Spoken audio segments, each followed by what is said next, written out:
오늘 본문에는 불굴의 신앙과 청렴한 공직자로 바벨론에서 예루살렘으로 돌아온 느헤미야라고 하는 사람, 주전 444년에 3차 귀환 지도의 포로 귀환의 지도자가 돼서 예루살렘에 돌아와서 했던 내용이 기록이 되어 있습니다.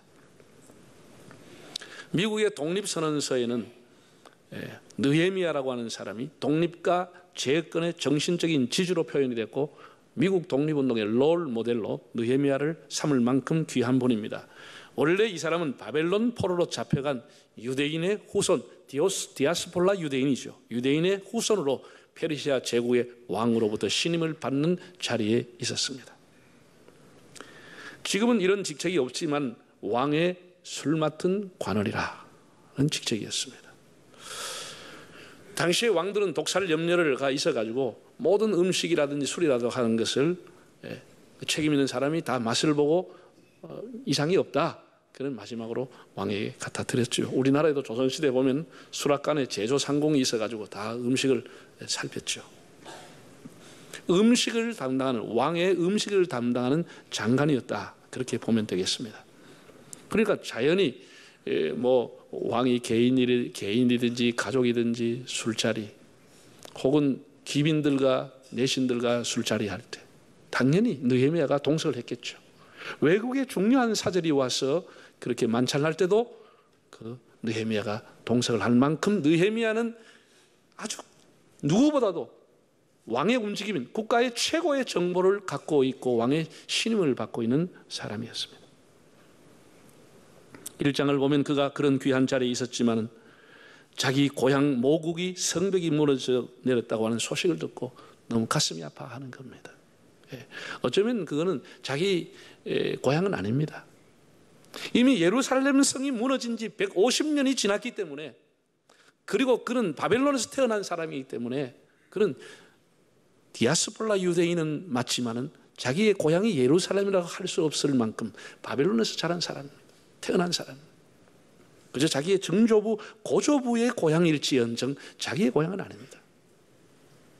그러나 자기의 동생 하나냐가 예루살렘의 성문이 불타고 황폐해지고 많은 사람이 불안해서 가난 속에 살고 있다고 하는 소식을 듣고 너무 가슴 아파하고 눈물로 하나님 앞에 금식하며 기도했습니다. 에스라라고 하는 사람이 대단한 각오를 가지고 와서 이스라엘을 흥왕케 하려고 했지만은 성벽이 무너져 있으니까 그 주변의 이방인들이 낮밤에 들어와서 약탈해 가고 테러를 일으키고 탈레반들이 들어와 사람을 잡아가고 하니 도대체 불안해서 살 수가 없는 나라가 풍령등화, 국가의 개혁은 난간에 봉착하게 되었다는 그런 소식을 듣고 가슴 아파했습니다. 자, 1장 3절과 4절 11절 한번 읽어보겠습니다. 그들이 내게 이르되 사로잡힘을 면하고 남아있는 자들이 그 지방 거기에서 큰 환난을 당하고 능력을 받으며 예루살렘 성은 허물어지고 성문들은 불탔다 하는지라.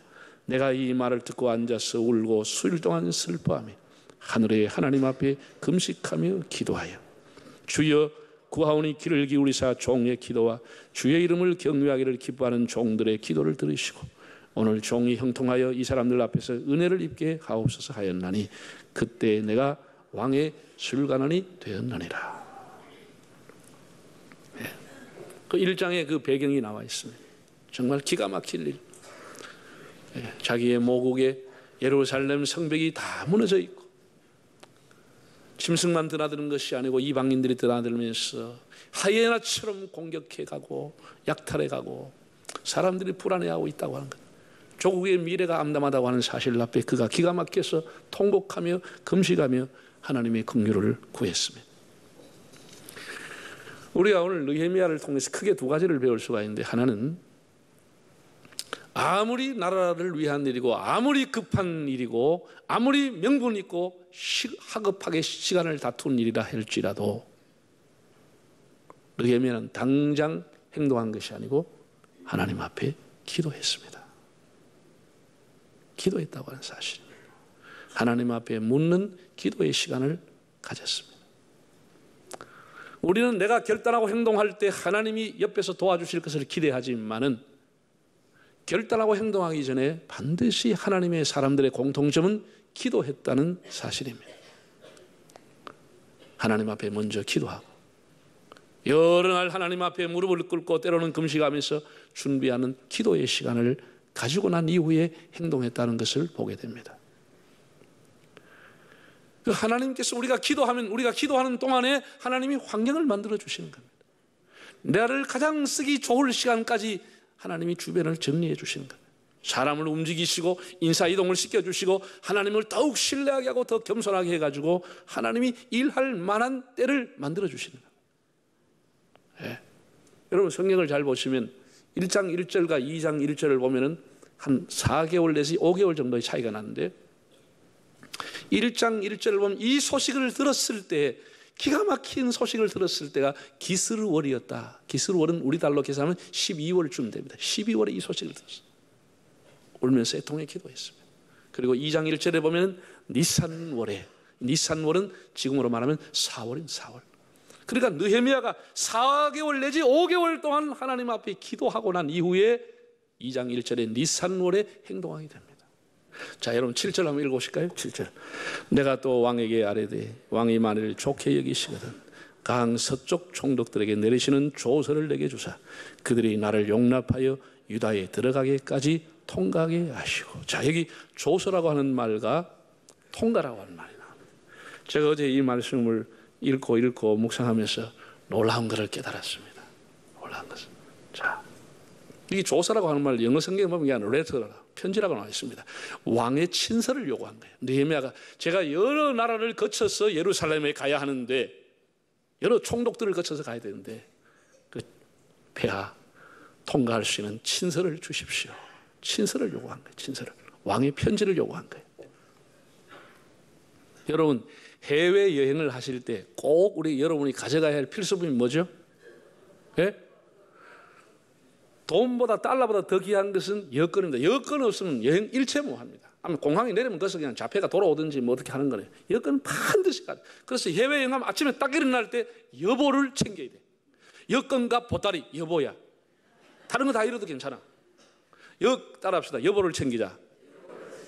해외여행하면 반드시 이 두 가지를 챙겨와야 돼. 챙겨가는데 여기 여권이 소위 말해 패스포드라는 겁니다. 패스포드. 예. 개인의 간단한 신상이 들어가 있습니다. 해외여행 신분 증명서입니다. 외무부가 발행하는 건데 국내에서 다닐 때는 여권이 필요 없습니다. 국내는 뭐 옛날에는 마패가 필요했습니다. 다 그 지역의 행정 수령들에게 통과하려고 하면 마패가 필요하지. 해외를 가는 것은 반드시 여권이 있어야 됩니다. 여러분 세계에서 여권 지수를 조사하는 곳이 있습니다. 미국에 조사하는 기관이 있는데 전 세계 여권을 조사해서 금년 2월에 지난 2월에 초에 발표했는데 대한민국의 여권이 세계에서 가장 영향력 있고 파워 있는 여권이라고 발표를 했습니다. 못 믿는 눈으로 쳐다본데 여기서 199개 나라를 조사를 했는데 가장 이 여건을 가지고 162개 나라를 무사 통과할 수 있는 나라는 대한민국과 싱가포르 2개밖에 없다고 했어요. 그래서 공동 1위를 준 겁니다. 공동 1위. 싱가포르는 뭐 도시국가니까 나라의 형태를 가지고 있는 대한민국 하나밖에 없습니다. 우리나라 여건을 가지고 갈 수 있는 나라가 162개 나라입니다. 그는 거의 노비자 그리고 공항에 도착해서 즉석에서 받는 비자 이 두 가지를 합쳐가지고 162개 나라를 여건만 가지고 우리가 들어갈 수 있습니다. 이게 우리가 1위입니다. 그 다음에 2위가 독일, 뭐 일본, 미국은 5위까지 5위 그룹에 있습니다. 5위 그룹에. 미국이 5위. 그러니까 북한은 말할 필요 없습니다. 북한은 지금 어느 정도 하면 시리아, 내전이 일어난 시리아, 이라크, 아프가니스탄하고 거의 비슷하게 최하위입니다. 그러니 이 최하위라고 여건을 가지고 들어갈 수 있는 나라가 몇 개밖에 안 된다고 하는 것은 그 나라가 고립되어 있다는 것입니다. 그 나라는 경제적으로, 외교적으로 거의 고립됐다는 것을 상징합니다. 그리고 우리가 온순한 민족이고 온 세계 디아스포라 한국이 나가기 때문에 그 사람들이 그 나라에 영향력을 주고 우리나라 백성은 좋은 나라입니다. 이런 얘기가 있었겠죠. 그러니까 우리나라에 162개 나라가 무비자로 혹은 공항이 즉석으로 주도록 허락을 한 거예요. 대단한 나라죠, 우리가.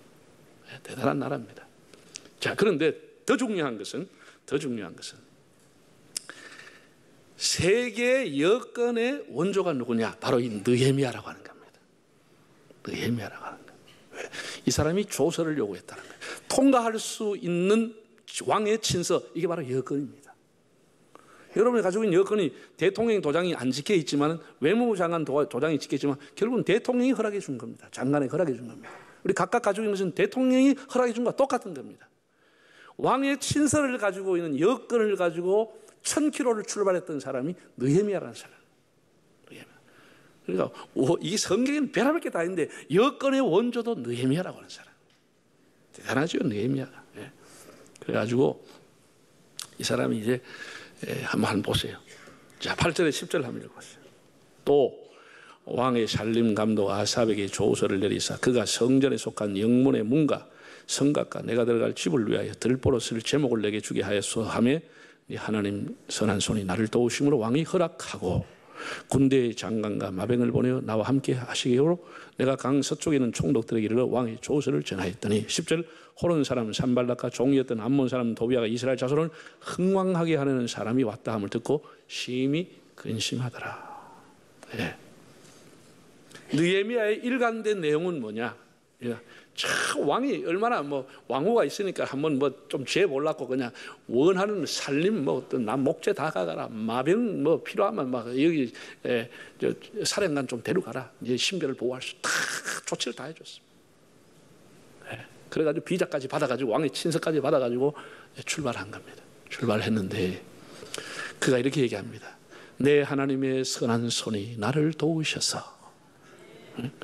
기도하는 사람은 모든 영광을 하나님 앞에 올리는 것입니다. 내가 민첩하게 행동하고 내가 지혜롭게 하고 내가 참 설득력 있게 왕을 설득한 것이 아니고 하나님의 선한 손이 나를 도왔습니다. 하나님이 나를 도왔습니다. 이렇게 해서 예루살렘에 1000km를 건너서 예루살렘에 왔는데 세상에 그 땅에서 마음껏 약탈하고 살던 산발락과 도비아라고 하는 사람이 끝까지 적이 됩니다. 끝까지 방해하는 사람이 됩니다. 이 사람들이 이스라엘을 흥왕하게 하려는 사람이 왔도다 하고 근심을 하였다고 했습니다.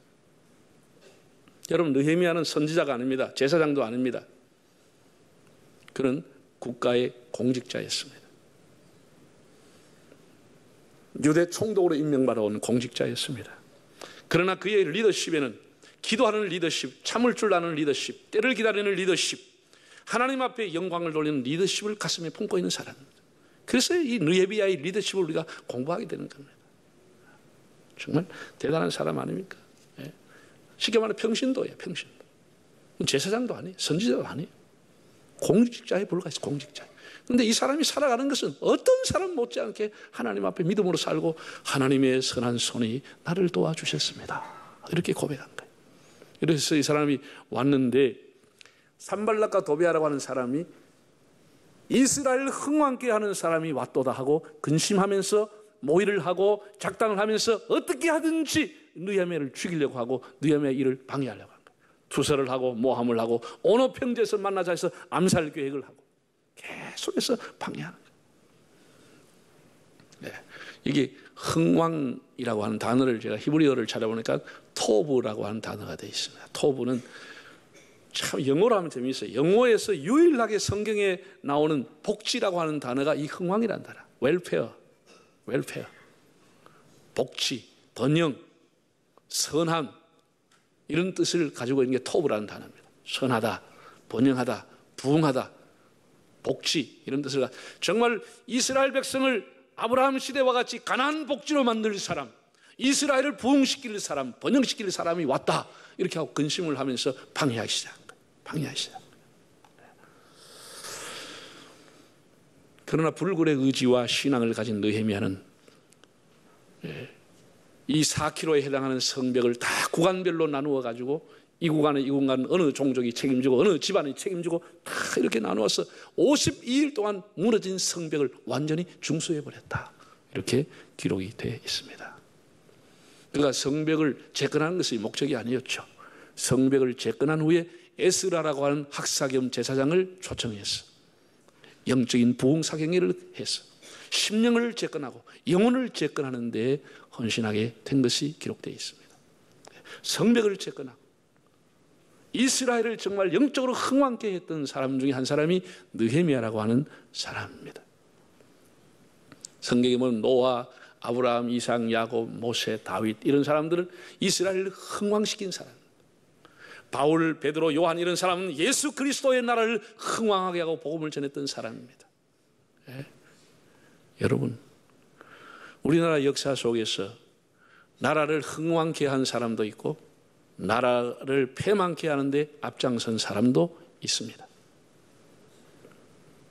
사람들이 집집마다 족보를 다 소중하게 여깁니다. 우리가 예수를 믿어도 여러분의 뿌리와 족보를 알기 위해서 족보를 다 가지고 있잖아요. 왜 사람들이 자기 집안을 들먹이고 족보를 들먹이죠? 자기 가문을 빛낸 사람, 자기 가문과 자기 집안 중에서 나라를 일으킨 사람이 있었기 때문에 그 후손들이 자랑스러웠습니다. 그러면서 그 피가 내한테도 흐르기 때문에 나도 나라를 위해 할 수 있다, 이런 암시가 담겨져 있기 때문에 사람들이 다 자기 족보를 찾고 자기 집안을 빛낸 사람을 찾아보는 겁니다. 자기 인생의 롤 모델로 삼으려고 하는 것이죠. 저도 우리 집안에 대단한 분이 있더라고요. 나는 한 번도 만나본 적이 없는데 우리 파고 우리 일가더라고. 임진왜란때 최고의 공을 세운 사람이 이순신만 여러분 알고 있는데 똑같이 임난이 끝나고 난데 딱 두 사람이 국가로부터 시호를 받았어요. 시호. 이순신 충무공, 김시민 장군, 진주의 김시민 장도 충무공 시호를 받았습니다. 그 김시민 장군이 우리 할배입니다. 우리 일가예요. 일가 할배예요. 최근세사에 우리 대한민국이 가장 존경하는 사람, 언제나 투표하면 가장 존경하는 사람이 김구 선생, 제 할배입니다. 일가입니다. 저도 모르는 사이에 저도 제 안에 그 피가 있다고 나는 봐요. 그래서 우리 여러분이 족보를 공부하고 그렇게 조상을 존경하는 이유에 우리 조상들 중에 나라를 일으키고 흥왕하게 하고 집안을 일으킨 사람이 있다, 이걸 공부하기 위해 족보를 가지고 있는 거예요. 제가 말이죠, 한 3주 전에 우연히 TV를 틀었는데 1박 2일이라는 프로그램이 나왔어요. 그게 오락 프로그램이에요. 그런데 이 친구들, 젊은 사람 몇 사람이 쿠바에 가서 그 며칠 동안 했던 것을 촬영해서 보여주는 건데 너무 감동받고 제가 눈물이 절로 나요. 쿠바라고 하는 나라는 미국 바로 밑에 있지만 미국과 단교를 하고 사회주의 공산주의를 가고 소련과 손을 잡고 있었던 나라입니다. 러시아와 거리가 멀지만 러시아와 가깝고 가까운 미국하고는 거리가 멀었기 때문에 미국이 단교했기 때문에 자연스럽게 우리나라도 단교를 해버렸어요. 한 60년 70년 단교를 했어요. 왕래가 완전히 끊어졌어요. 쿠바에는 못 갔습니다. 우리나라. 오바마 대통령이 이제 쿠바와 관계를 재성전하면서 문이 열려서 우리가 이제 좀 여행도 하고 갔다 오는 곳이 되었는데 거기 그 사람들이 촬영하러 가는데 세상에 한국 사람이 한인 후손들이 모여 사는 동네가 있더라고. 수도에서 많이 떨어져 있는 곳인데 다 가난하게 사는 사람들, 가난하게 사는데 그 조상들은 100년 전에 미국의 사탕수수 농장에 왔다가 멕시코로 끌려왔다가 멕시코에서 거의 팔리다시피 해서 마지막에 여기 쿠바까지 와가지고 거의 노예 생활하다시피 종일 일해도 새벽같이 밤새도록 일해도 1달러를 안 주던 그렇게 노예처럼 일했던 자기 조상들, 그 서로 결혼해서 후손을 낳았어요. 한국말 지금 떠듬떠듬 아빠, 엄마, 뿅아리 공부하고 있어.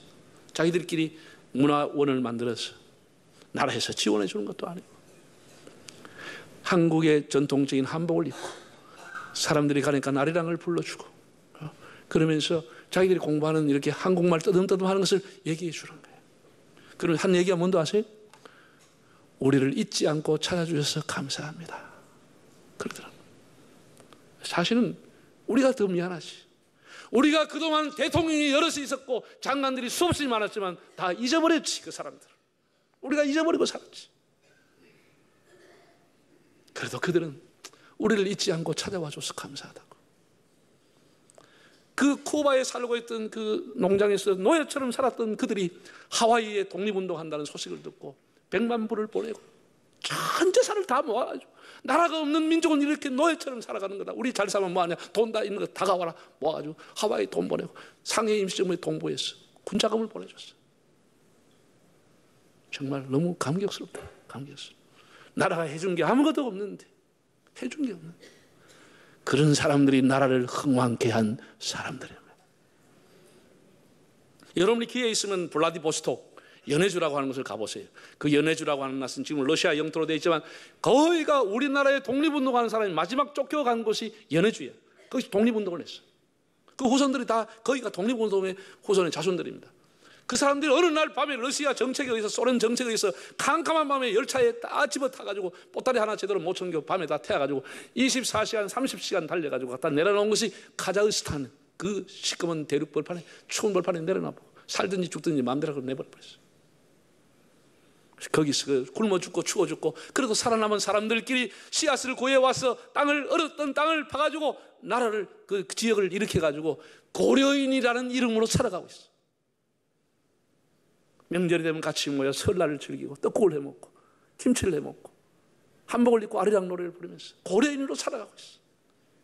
우리는 그들을 다 잊어버렸어. 그들은 잊어버리지 않고 있는 거예요. 어디에 가든지 우리는 조선 사람이다. 우리는 코리아 사람이다. 나는 참 역사를 이렇게 짓밟고 있는 것은 너무 가슴 아파요. 가슴 아파요.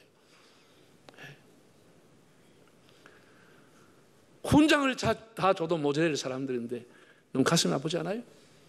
그들이 온 세계에서 나라를 흥왕케 하고 거기에서 그렇게 열심히 일해서 러시아 정부로부터 소련 정부로부터 훈장을 받은 사람이 여럿이 있어. TV를 보내 훈장을 여러 사람 받았다. 얼마나 그런 데서 일했으면 나라에서 훈장을 받겠어. 훈장을 받겠어. 짐승처럼 일해서 받아온 거야. 왜? 우리 후손들을 위해서. 내가 하나 희생하면 내 자손들이 살 수 있으니까.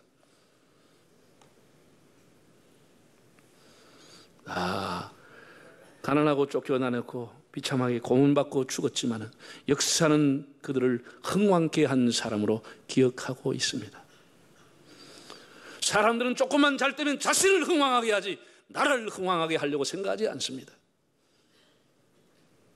자신의 부를 챙기고 자신을 흥왕하게 하고 나라가 가난하든지 말든지 상관없이 살아가는 사람이, 지도자라고 하는 이름으로 살아가는 사람이 얼마나 많습니까?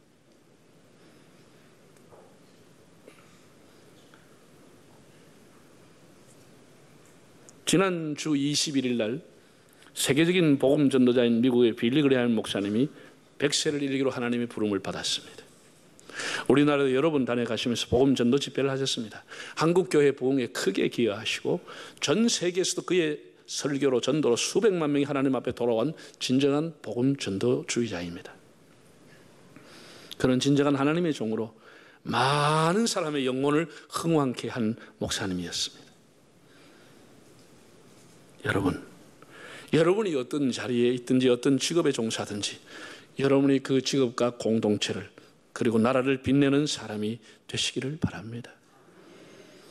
미국의 유명한 문필가인 헨리 소로우라고 하는 사람이 국가를 위해 봉사하는 것은 세 가지가 있을 수 있다고 그랬습니다. 첫째는 그의 육체로 농장과 공장에서 생산업자로서 봉사할 수 있고, 둘째는 두뇌로서 기술과 교육과 지식을 통해서 국가에 봉사할 수 있고, 셋째는 양심과 종교심으로 국가에 봉사할 수 있다고 했습니다.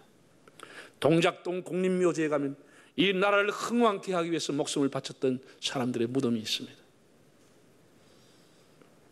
여러분, 우리 부산의 세계 유일한 유엔묘지에도 전혀 모르는 나라에 대한민국을 흥왕케 하기 위해 왔다가 죽은 사람들의 무덤이 있습니다. 흥왕케 하려고 온 사람들입니다. 양아진 외국인 묘역에 가면은 지금부터 130년 전에 이 땅에 하나님의 나라를 흥왕케 하기 위해서 복음을 들고 왔던 선교사들의 무덤이 있습니다. 여러분들이 그런 곳을 한 번씩 찾아가 참배해 보셨는지요? 거기 가서 기도해 보셨는지요?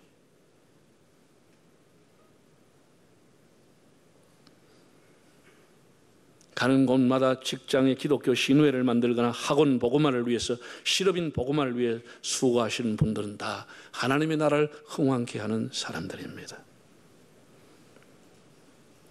여러분들이 남녀 전도회든지 교회 학교든지 찬양대든지 어느 부서에 소속되든지 하나님의 나라를 흥왕케 하는 일꾼들이 되시기를 바랍니다. 흥왕케 하는 사람, 갈등을 유발하는 사람이 아니고 흥왕케 하는 사람. 흥왕이라는 것은 복지로, 번영으로, 부흥으로 가도록 이끌어가는 사람입니다. 작년에 우리 교회는 감격적인 희년 50주년을 보내고 우리는 다시 새로운 역사를 향해서 가고 있습니다. 여러분, 이 시대는 사람을 필요로 하고 있습니다. 정치 경제뿐 아니라 온 세계가 다 사람을 필요로 하고 있습니다. 눈을 들어 하늘 보라, 어지러운 세상 중에 곳곳마다 상한 영의 탄식 소리 들려온다. 세계 곳곳에는 탄식의 소리가 들려오고 있습니다. 나라를 흥왕케 할 사람, 교회를 흥왕케 할 사람, 가정을 일으킬 수 있는 사람, 사회를 일으킬 수 있는 사람을 찾고 있습니다. 꽁꽁 얼어붙어 있는 대지 속에서 새싹을 키우고 이 대지를, 이 얼어붙은 땅을, 이 낙엽의 땅을 실록으로 만들 그런 씨앗이, 부흥의 씨앗이 땅 속에서 일어나고 있는 시간입니다. 여러분, 여러분의 가정에서, 또 교회에서, 여러분의 삶의 공동체, 여러분 직장에서 여러분 때문에 흥왕이 되는 역사가 일어날 수 있기를 바랍니다.